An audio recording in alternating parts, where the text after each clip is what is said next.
was obsessed with rugby. I went to varsity to play rugby. I had to study as a side gig. I don't regret it at all. I'm so glad I did study, obviously. And I tell all the kids that now, you've got to get that degree behind you while you're trying to pursue your dream, because I ended up failing, and not making it. And luckily enough, I did have, a degree behind me. But no, I came down here to UCT, and then, you get an eye opener, because you go from being a schoolboy hero to just another number, and then you're going out to Strand or, Kales Rivier or something like that, and you're playing and no one's watching and no one really cares besides maybe one or two mates or your dad or something like that, and it's a big adjustment,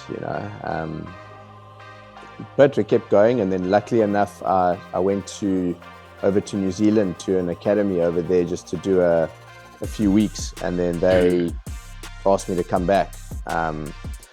So I went semi-pro over there, playing for a club and being part of the Maori Rugby Academy.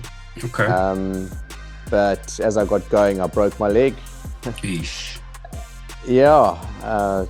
Broke my leg and tore my knee ligaments and was out for a year. So came back home and spent that year just rehabbing and studying.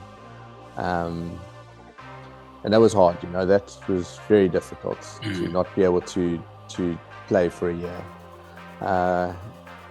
And that's, and then these are the lessons I've learned that I pass on to the kids now, guys, you just keep studying, keep getting that degree, and you can rehab and come back and it still might happen, but it might not, I came back from that injury and 2 games in, tore a shoulder tendon, and then was out for another 6 months. So it can be flippin' tough, and especially if you haven't made it yet. I think, if you've made it and you're in the system and they're looking after you and you're there, then you keep motivated, because well, probably, I don't know, but I look at the likes of like a Jean de Villiers. I think he had a similar thing where he got injured really badly twice, but he was already a Springbok. So, you're kind of there. But when you're not, and this is most guys, and you get injured and you're out for a year, you've got to motivate yourself and keep yourself going. And it's tough. Eh?